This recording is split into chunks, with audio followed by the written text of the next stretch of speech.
Well, I have 11 o'clock. Okay. And in order for us to keep on schedule and stay within our 1 hour time frame, we will get started. Well, my name is Sandy Ratliff. I'm with Virginia Community Capital, and I want to welcome you to our COVID-19 e-commerce webinar. Joining me today is Beth Stockner. Beth is the CEO of Taking Stock Project Management, and I'm sure she'll share a little bit more about what she has to offer, but I thank you for joining us. One of the little housekeeping things I want to mention is that for security reasons and to keep things flowing, we have the microphones and the videos muted. However, we do definitely want to hear from you. So if you have a question, there's two ways that you can ask that. Either post that in the Q&A or put that in the chat, and we will respond to those either during and especially afterwards, because we want to hear from you.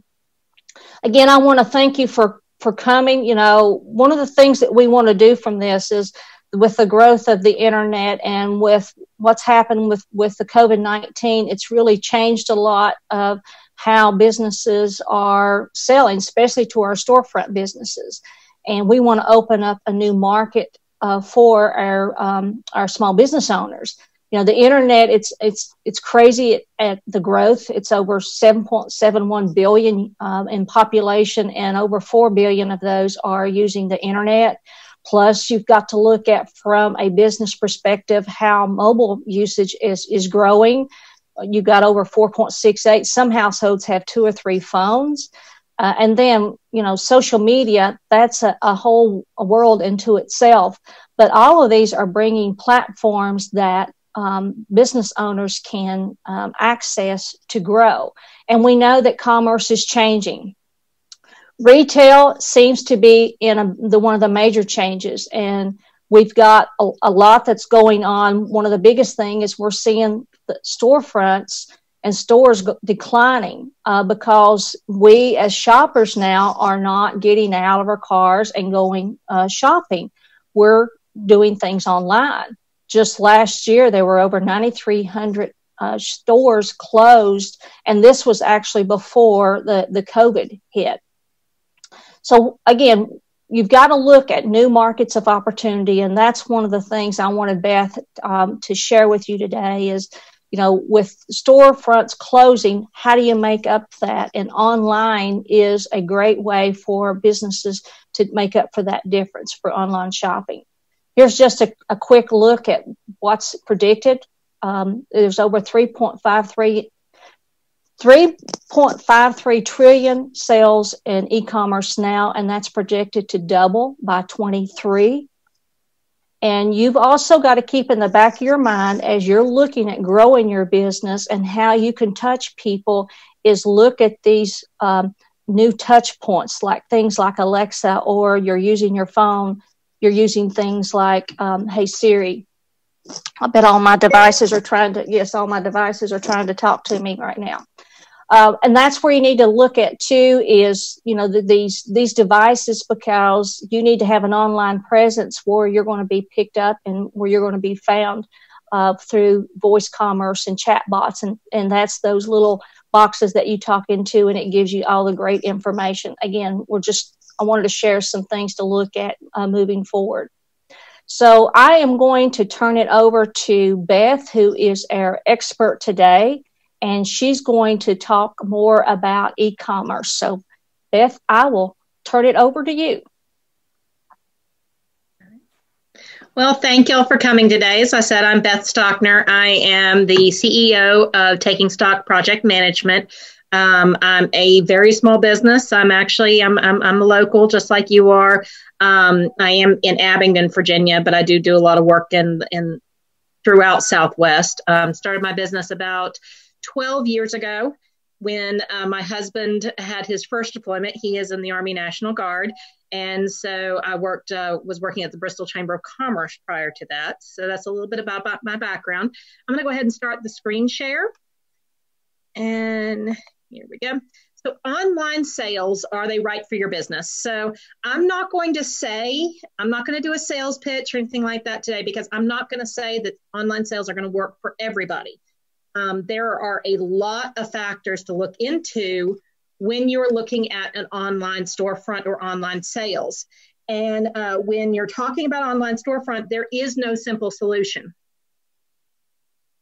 Here, there you go. First, no two businesses are alike, and neither is online shopping. There are actually tons of platforms out there to offer online shopping capabilities. And you need to, before you start your process of looking at an online storefront, you need to think about, what type of business do you have? You need to do your research. You need to consider your business model. Do you manufacture your own products? Do you drop ship? Do you make most of your money from wholesale? So you need to think about those things as you're planning. Because if you're doing something that's custom made, you're going to have a very different option and different setup than, say, someone that likes to drop ship directly from a manufacturer. So those are some things you're going to want to think about and consider as you're planning. So it is a planning process, just like when you're setting up a business. You have to think about your online side of it as being almost a new business.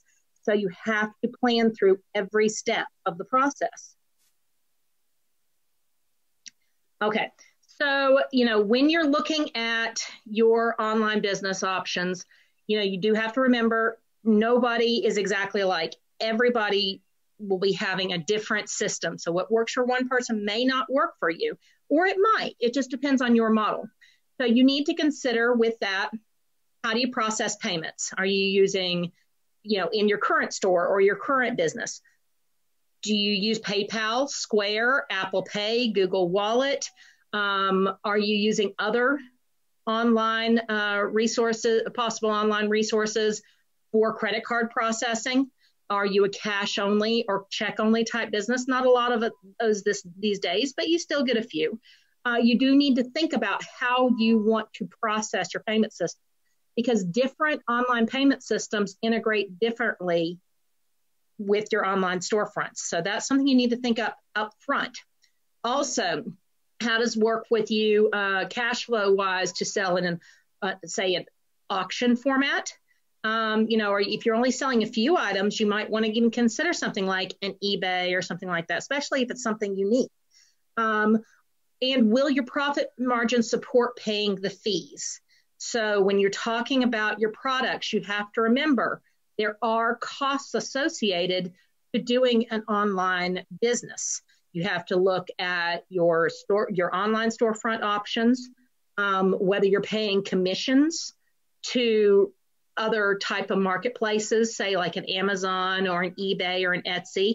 And then if you're doing it yourself, you also have to look at your credit card processing fees, shipping fees, etc. So those are all things you need to take into account as you're planning your business. So you also need to think about what type of product you're selling, because that'll make a huge difference on what you choose to go with for an online storefront or online sales. As I said, what works for one business doesn't always work for everybody else, depending upon the product. So you need to think about, are you selling an upscale luxury brand? Are you selling something that is mass produced? Is it some sort of clever niche product that might work for specific groups? Is it a hard to find unique item or homemade? Those are all things to think about as you're planning your online business. So here are some common storefront options. We're actually not going to talk about every single one of these today. We're only going to really focus on 4 of those. And the ones we're going to really talk about are going to be the general marketplace. An example of that one, a good example of that one would be Amazon. If you'll notice on Amazon, most of the things on Amazon are not actually being sold by Amazon. You'll actually see underneath the main header, of the item, who the seller is. So, you do have the option of selling things on Amazon, and you can have an online store through Amazon. There is the auction marketplace type of functionality, and there are other versions of all of these besides these companies. But an example of that would be eBay. Sometimes when it's something unique or antiques, that type of thing go really well with eBay. There are a couple options you can look at eBay, and we'll talk about that a little bit more in a few minutes. But, you can do a fixed price or you can do the auction price. So you'll have to take that into account. Do you have flexibility in your costs? There are the social media. You can do marketplace on social media. We're going to talk about that a little bit later on in the cross promotion side of things, because there is some benefits to actually selling directly on marketplace on Facebook or some of those places, but then you also lose a little bit of the functionality. So really, I encourage that more from a cross promotion standpoint. Then you also have the handmade items and the crafts. That's really where something like an Etsy works really, really well, because people are already trained to look for unique custom items on Etsy. So that's a great place to sell those custom type products. Then, of course, you've got your on-demand product marketplaces, something like Cafe Press, your niche market. An example of that would be a website called Not on the High Street.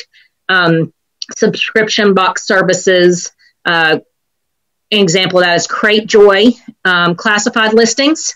You can sell stuff on Craigslist. Not what I'm necessarily going to recommend, but you can do that depending upon what the items are. Comparison shopping sites. So Google actually has functionality with Google Shopping. But you're going to get lost in competition. If it's something that's mass produced, a lot of times get lost in competition with a lot of the big box retailers there. Then you also have, of course, the daily deal sites like Groupon. And your unique items marketplace, a good example of that is Bonanza. So all of these are ones to look at as you're considering how you want to sell your product online. And finally, we're going to spend a little bit of time, and this is going to be probably a little larger section, is your own branded online storefront. That one is, the most labor intensive. However, it also gives you the most control of your product. So you need to think about that as you go along as well. So next slide, we're going to talk a little bit about the 4 main marketplaces that I talked about earlier. So I'm going to start with the general marketplace. General marketplaces like Amazon are a great place to sell products with mass appeal. If you're keeping a large inventory of things, Amazon is great. You do have to, take into account, are they going to be shipping it? Are you shipping it? All of that type of thing. So there's a lot of different fee structures for Amazon. So you have to do your research if you look at doing Amazon, because the fees will vary greatly depending upon the volume of items you sell.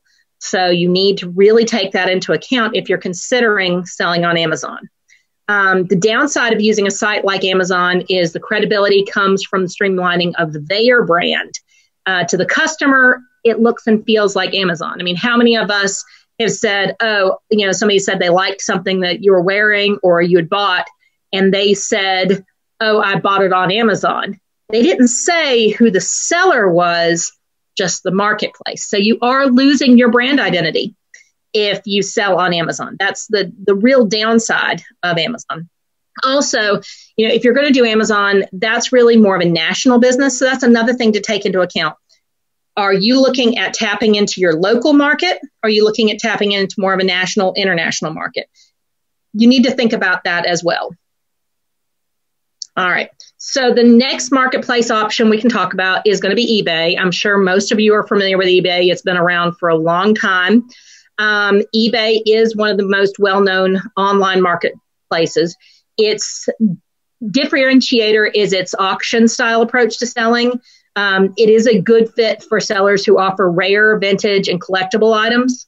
And, you can set a base price for those items. So there are a couple of options with eBay. You don't have to just do the auction option with eBay. You can do, as a set price, buy it now type option. The issue, you start looking at with eBay, of course, one advantage is there are no listing fees unless you list more than 50 items per month. And they do take a percentage of total sale value as their commission. So you do need to think about all of these options are going to have fees. There's going to be costs associated. So you need to make sure that you're making more on your online sales than you're spending. So that's something also you need to take into account. So with that, it has the same downside that Amazon does as well, though, because people don't really see your brand. They don't recognize your brand. They don't necessarily recognize your uniqueness because you're just another seller on eBay. So that's another thing to think about when you're looking at eBay. So there is another very common marketplace that's being very popular these days, and that is Etsy. And if you are doing handmade, vintage, or crafty products, this actually is a really great option for merchants that keep lower inventories and that are doing, those unique items or those custom-made items, because that's what those buyers already are familiar with wanting to go there. Now, you do have, again, this is going to be a national, international market. You will be dealing with shipping costs and keeping up with your inventory and making sure that you ship things out on a regular basis. They also offer a wholesale feature if you are planning to scale your products. So if you're going to do a ton of something, you can also do it on Etsy. Etsy charges a listing fee per item, as well as a percentage of the sale price as a commission. And they integrate with the 10 most common payment methods. So you can choose which payment method you want to use. So it'll actually go with your payment method account there. And that is including PayPal, Apple Wallet, some of the other options out there, and making it easy for customers to purchase. So they'll actually, you can have different options for how they can pay. All right. Another one, of course, this is the big one. This is one we're going to spend a lot of time talking about today, is going to be the custom branded storefront. And your brand, not only your product, it's yours. It is no one else, only your stuff. And this one's the one where you have the most control. However, you also have the most variation on your costs. It can go anywhere from, just a few, a little bit a month to up into the hundreds or even up into the thousands, depending upon the scale of your business and several other things. You have to think about, what platform you're using, designer costs, if you're getting a custom designer, or whether you're using like one of the existing storefront template type things like a Shopify or something like that. And then you also have to look at your payment options. You have to look at your credit card processing fees, your monthly hosting, and the type of inventory integration you're going to be using. Because sometimes there's an additional fee for inventory integration. And we're going to get into inventory in just a few minutes, because that is actually that's really one of the biggest drivers on which online storefront you use or option you look at is your inventory integration. So one of the questions you have to look at when you're looking at doing an online branded storefront is, are you drop shipping, or are you keeping the inventory? Drop shipping, for those of you that aren't familiar with it, it's whenever a customer purchases from your store, you actually forward the order to your supplier, and they ship the item directly to the customer as if it came from you. It's a great way to sell products without physically storing, packing, or shipping your own inventory, meaning that there's no inventory cost. You don't have to keep a big old warehouse or a big old storefront for all of that inventory. The downside to drop shipping is you have limited branding and customization ability. You can't control the packaging or any of the extra touches, like if you do handwritten notes. Also, you have to think about where you might be drop shipping from, especially in these days. There's a big push right now for Buy American. And depending upon where you're drop shipping from, it might show up as, coming from another country in the way it shows up on the packing label. And that can put a different sort of taste in someone's mouth when they think they're buying from an American company and then they get a package coming in from, say, China or something like that. Because, there is a different sort of packaging on the label when you're coming from different countries. The other option, of course, is keeping your own inventory in stock. That gives you the most control on your personalization and your brand. You'll have your own brand look and feel, and it's great for buying local. So right now, keeping your own inventory in your own storefront can be very useful for buying local or doing carside pickup. I actually did the online storefront for Abingdon Vineyards earlier this week for a anniversary present for my husband. And, they had all of these different preset gift packages that they had set up for their online storefront. But then if you lived within a 25-mile that they would ship out, but then if you lived within a 25-mile radius, they said to message them and they could actually set up delivery or whether we were going to do carside or all of that. So that gave them a lot more control over their product, their brand, and also they were able to customize it because a lot of their stuff was more for the COVID-19, stress relief type wine baskets, that type of thing, whereas I was wanting one for an anniversary. So that's something to think about when you're doing, your online storefronts. Who's your market? Who's your audience? Are you wanting to do carside pickup? Are you wanting to be shipped directly to someone's home? Do you want to mess with shipping things?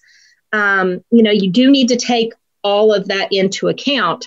These days with COVID-19, the system's changing a lot. There's a lot of local businesses that want to give the option for people to buy the product, food, custom item, whatever it is online, but then have the option for carside pickup or even to have it delivered to the person's home. So that's something you need to think about when you're setting up, your online business. What is your product? What are you selling? How quickly do you want to get the items to your customer? So those are all, and also, are you willing to keep an inventory? And when you deal with an inventory, you're dealing with a lot of pieces and parts. So you do need to be aware of that as well. So that's where we're going to be talking a little bit about that. Online storefronts, no matter what, do have their pluses and minuses.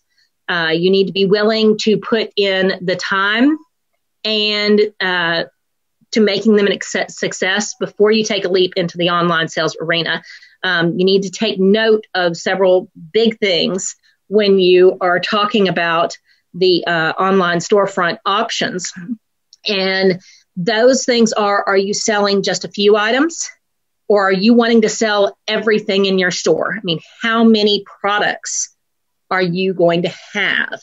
That's, a huge factor you're going to run into is how much do you want to keep up with? Because no matter who it is that designs your website or sets up your storefront, you are going to be the one that's going to have to maintain all that inventory, which means you're going to be the one that's going to have to go in and update all the items and how many of those items you have. And if you have a physical storefront and, you have the same items in your physical storefront and you're selling the same items out of your physical storefront that you're selling in your online store, you have to make sure that those two inventories match up. So if you're not doing drop shipping, then, if you sell a t-shirt in your shop, you need to remember to take that t-shirt out of your online inventory. Otherwise, you might sell that same single t-shirt twice and be hurting. So you need to think about that when you're setting up your online storefront. And, part of that is going to be, there is an option to do an online inventory system. And how are you maintaining your inventory? Are you keeping it integrated? Are you going to have it in two separate systems? So you're going to have to remember to update both systems.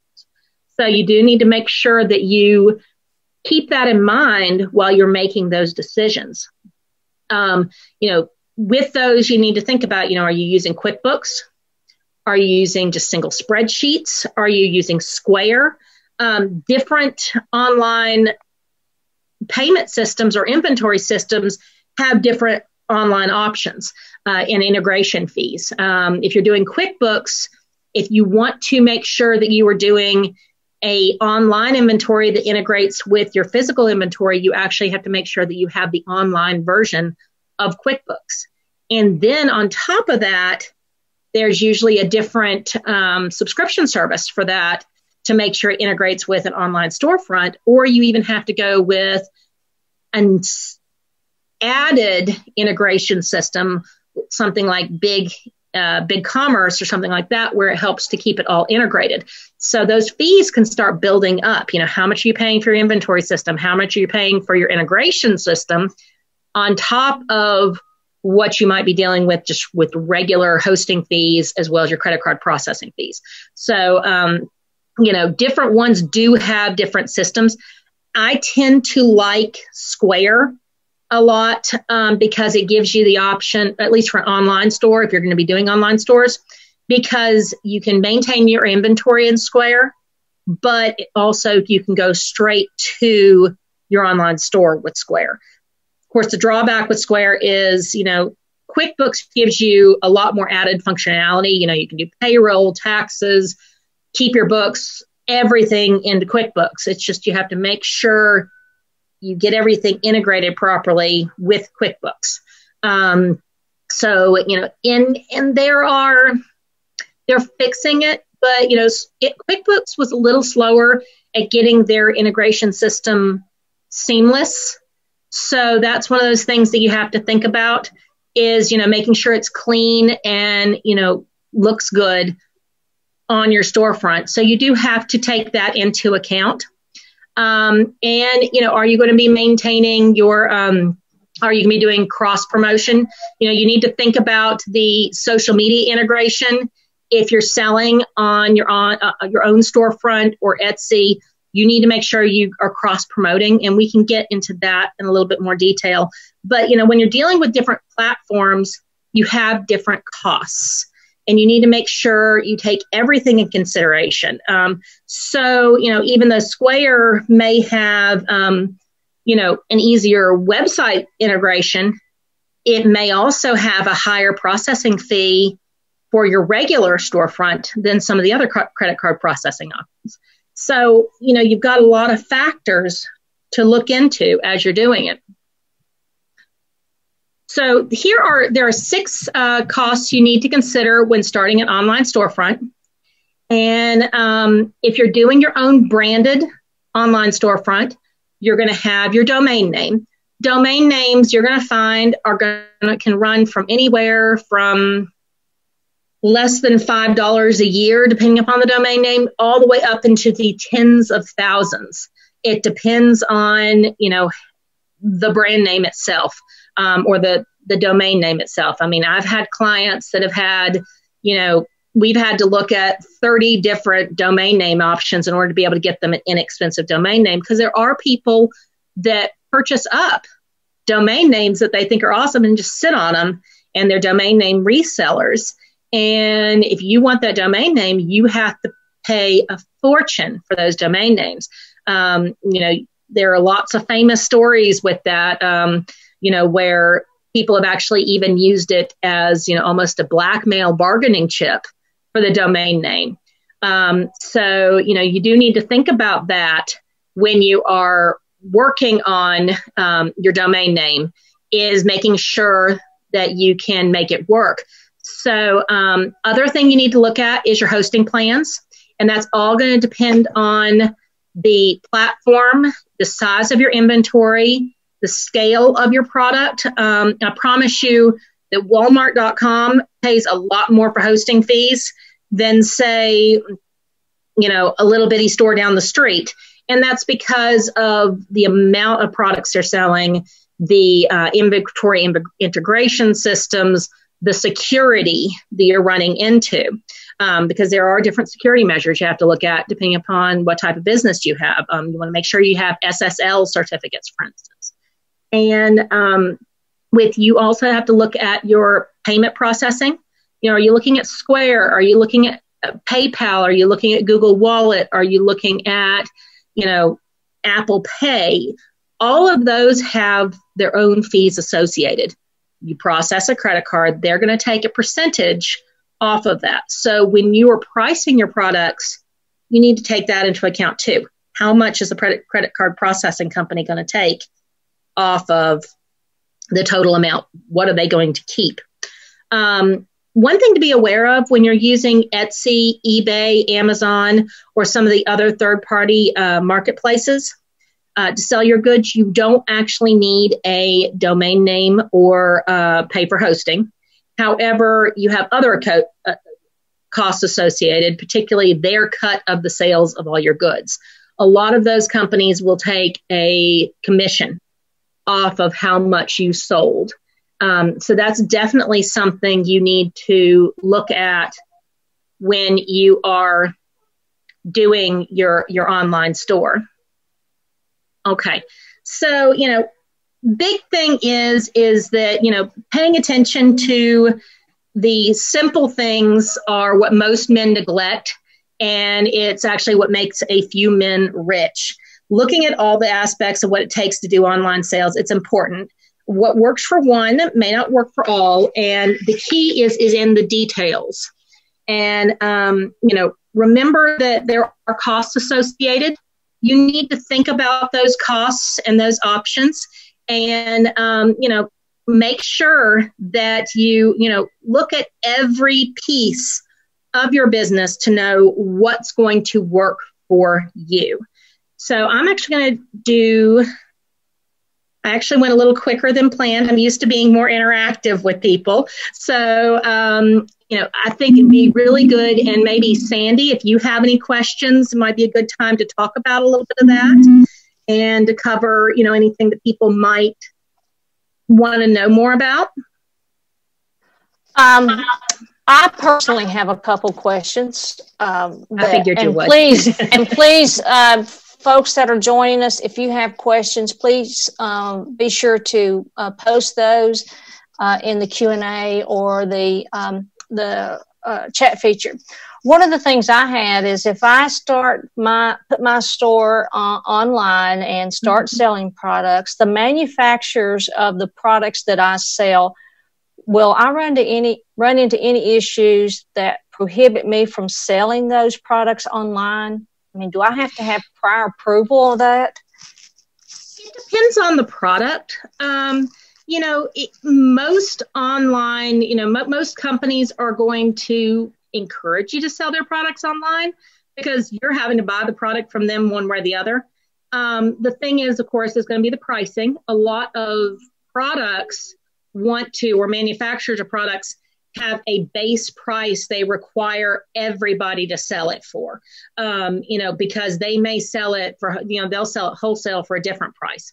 So it really does depend. As I said, no two businesses are alike, and it's going to depend on the product, and you have to check with that manufacturer or that supplier before you put it online to make sure, you are following what their guidelines are, because different companies are all going to have different guidelines on how they want their products sold online. They may have, certain branding that they need to make sure you follow. They may have certain rules. And when you're talking about the different products, you also need to think about the legality of your products selling them online.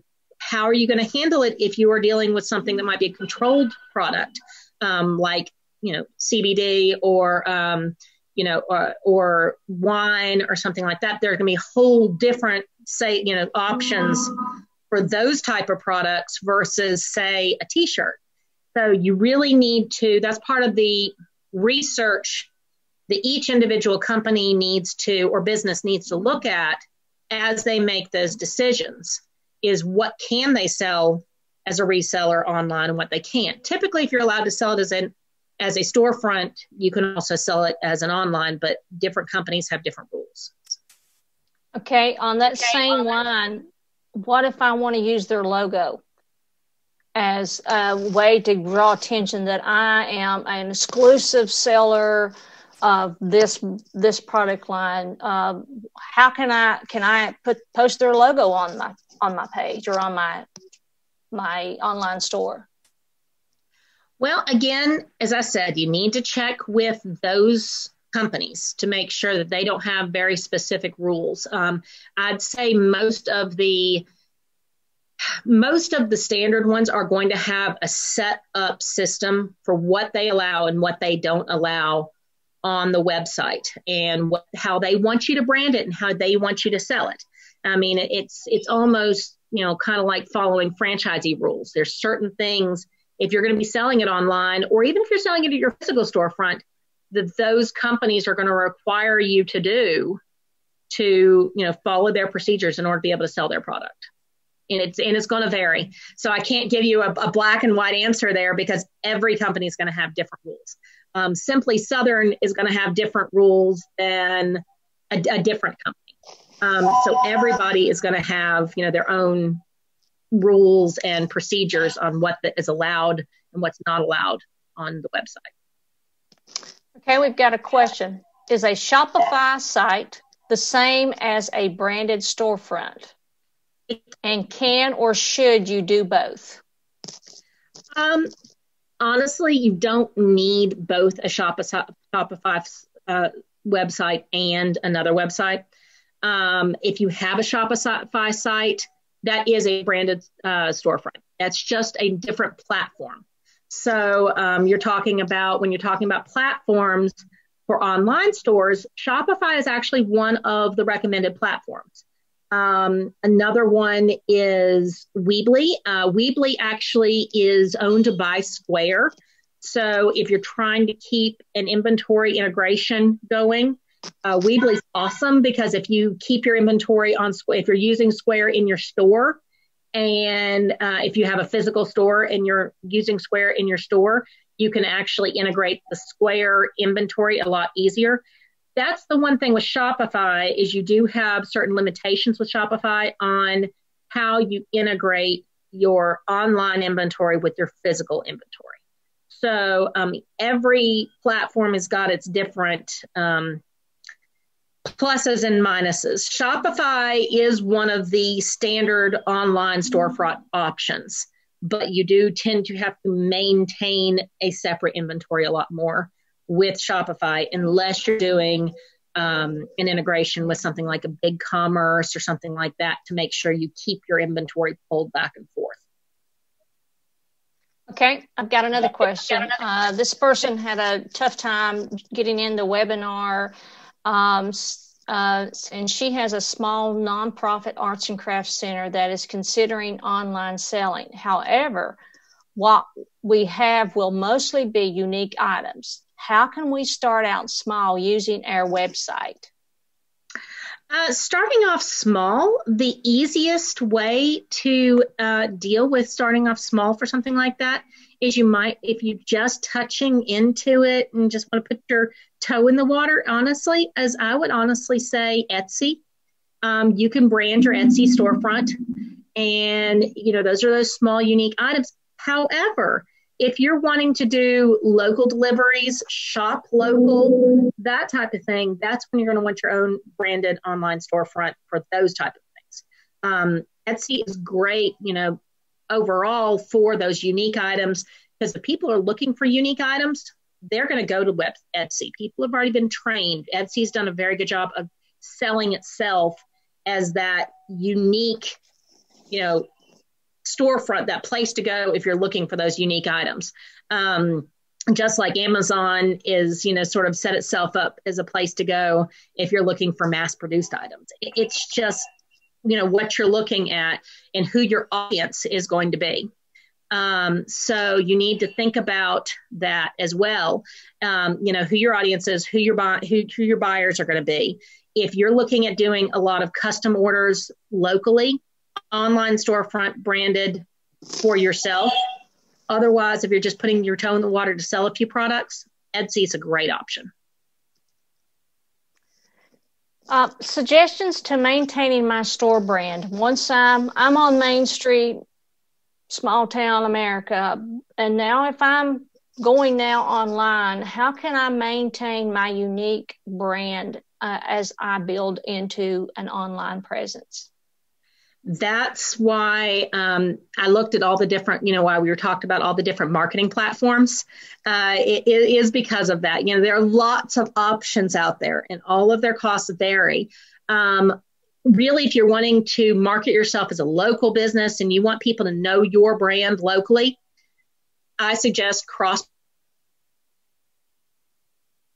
have a branded web page, whether or not you sell the product on your web page or whether you're selling it, as a second party through an Etsy or something like that.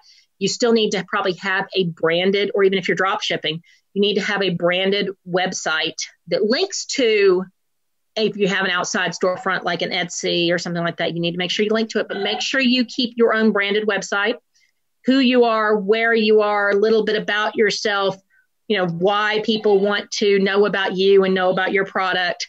Make sure you have that, whether you use your online branded website as your storefront or not. That's going to be up to you and your inventory system and how you want to sell your product.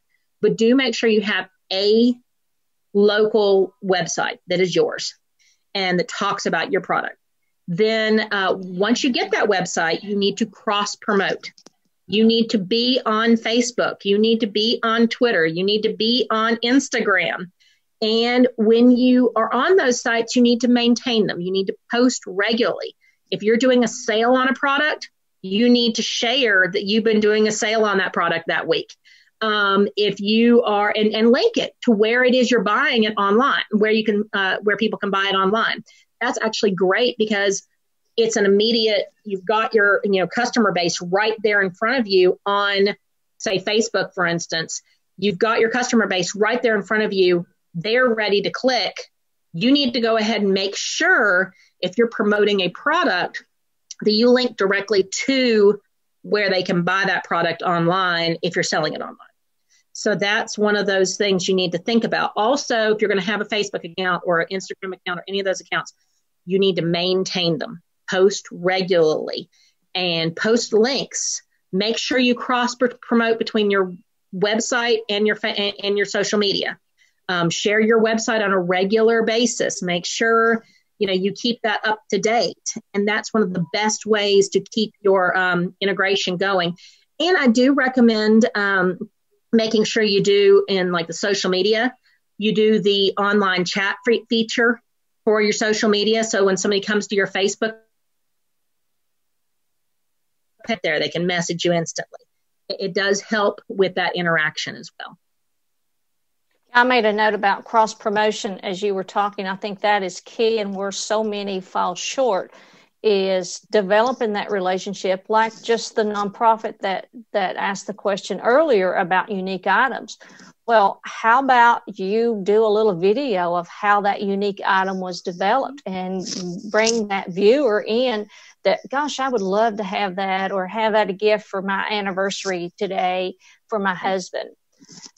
Those are things that need to be definitely looked at and shared.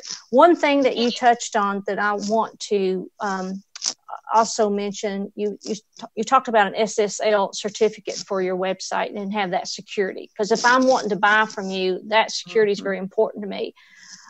For those that are viewing, if you have not looked into, I highly recommend that you reach out to your insurance broker and just inquire into cybersecurity insurance. I'm finding that to be very valuable, especially as you start to get online, which means if you've got any information that you're going to have online about your customer, especially if you've got my credit card information or anything like that, that's something that you really ought to look at. It just takes one mistake to make that can go wrong that will have that pay for itself more than anything. And I did reach out to a insurance broker that does sell cybersecurity and just said, just out of the, give me a random what it could cost. And again, that depends on how vibrant your website is and the type of information and how much that you're doing. But he said it can be anywhere from $10 to $25. That's where you need to sit down. This is what I want to cover, but that's important. So if you've not thought about that and you're looking at going into an online storefront, please just research it to see what options there are. And plus, if you're looking and you're using things like Square and others, read that fine print. If there is kind of a data breach, how are they protecting you? Because that's still going to go back to you as the owner. If you run my credit card and I get a data breach, I'm still going to go back to you. So it's worth looking into that.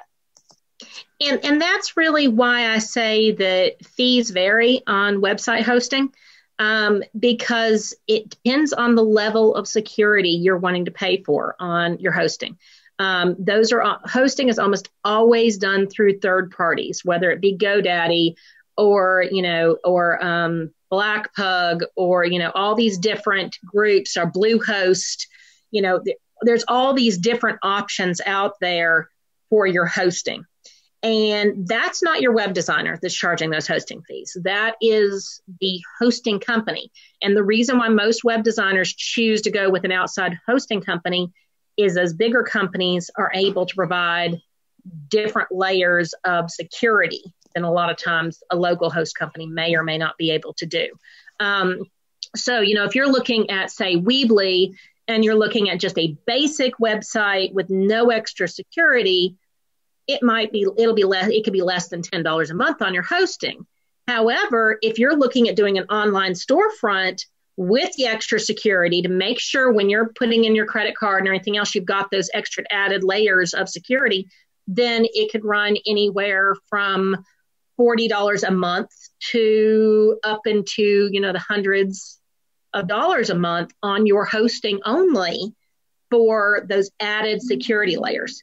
So that's something you really need to think about too, is who's processing your credit card. And that's why, you need to use an integrated system with your credit card processing. You need to use somebody that's known and that is reliable. You don't want to just have people type in their credit card and have it shoot you an email and then you process it on your system at your storefront. You want to actually have an online storefront checkout option, not one of those things where you get the credit card over the email and then, you type it in at your storefront, because that's where people's credit cards are going to get stolen. You're going to have people hack emails. You're going to have different things that go on.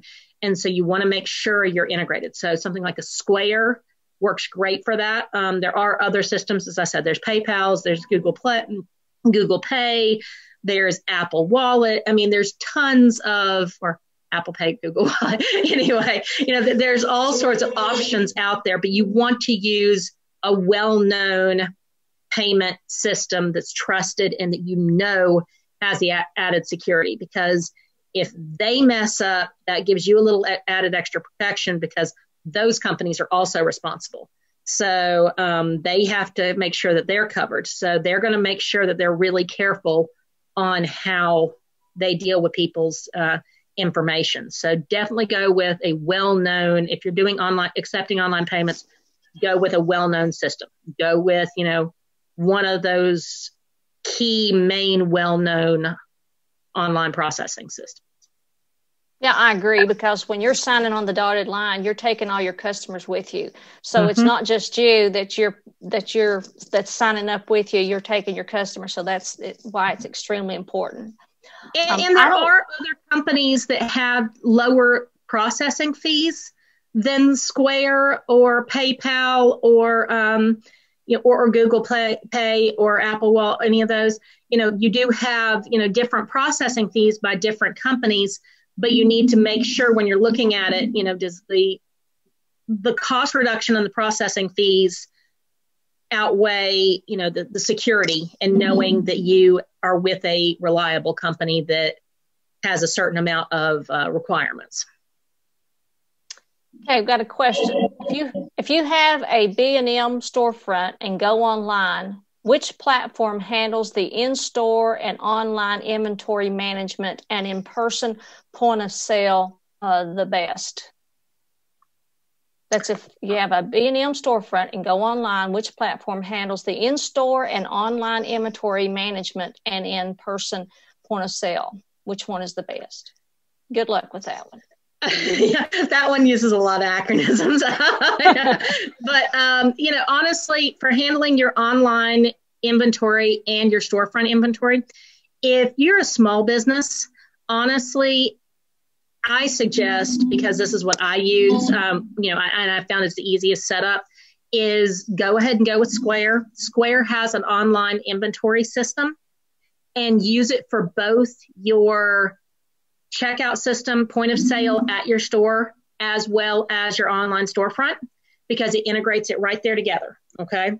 So every time you buy something, sell something, if you run it through on that with that inventory, it's much easier to maintain your online inventory as well as your personal your point of sale inventory. And so, you have to think about that too. I mean, if you're using QuickBooks, you can still integrate. A lot of times you have to purchase a third-party software to make sure that integration works. If you're using really any of the point of sale processing, you can make it integrate. It's just the question is going to be, how many steps does it have to go through? Does it have to go through a third-party integration system to make sure it's all put together? And like with QuickBooks, if you're not doing QuickBooks online, then it's not going to always match up. Your point of sale inventory is not always going to match up with your online inventory, because that all has to do with when you upload your inventory. If you're only uploading your inventory once a day through QuickBooks, then it's not going to be, at the exact same time. It's not going to be one of those real-time type situations. It's going to be whenever you upload your inventory, which a lot of companies, when they're doing that type of, if they're using traditional QuickBooks, they will do a other type of, they'll end up having their inventory off by one day. So whatever they sold during that day may not be accurate. So that's something to think about as well when you're dealing with it. So. I don't see any other questions.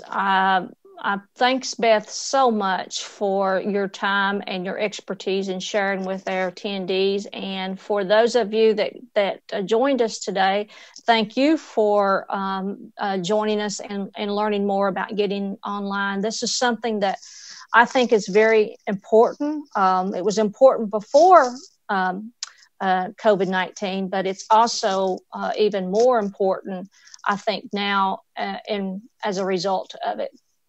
One of the things I wanted to mention too, there are lots and lots of other learning opportunities coming up. Actually, tomorrow at noon, there's a refocus and rebuild workshop that will be focused on how management styles may change during this post-COVID. And we're going to have someone with OSHA and an insurance and a CPA, especially if there's anyone on here that received a PPP loan. There might be some tips you want to learn about how to best keep records to make sure that you get all your dots and your T's crossed. And when it comes down to, will that turn into a grant? You want to know that. Also, Virginia Community Capital for the last 2 months has been hosting COVID-19 resources in your communities webinar. And on Friday, especially if we have Main Street folks here, the session is going to be focused on road to recovery, trends impacting Main Streets, and that will be led by the Virginia Department of Housing and Community Development, which that manages the Main Street program in Virginia, and also the National Main Street Center. So that's another one that I highly recommend. And for those local that are familiar with the New Knowledge series, we will be doing those next Wednesday, and in 2 more weeks. Next Wednesday's talking about how do you looking at tax planning. Don't wait till the last minute. And then that's on the 20th, and on June the 3rd, we're going to have Josh Mancuso that's going to do a session on motivational leadership. And I think that's something that all managers now, there's a lot of changes and a lot of people that are very stressed out, and it's probably good to receive some tips. But all of these you can find on Virginia Community Capital's website. They're also, we're posting them everywhere online. So I hope you will join us. Again, thanks again so much, Beth, for your time and expertise. And for everyone, good luck. And I look forward to seeing you online to where I can have my credit card ready. Thanks for joining us. Have a good day, everybody. Bye-bye.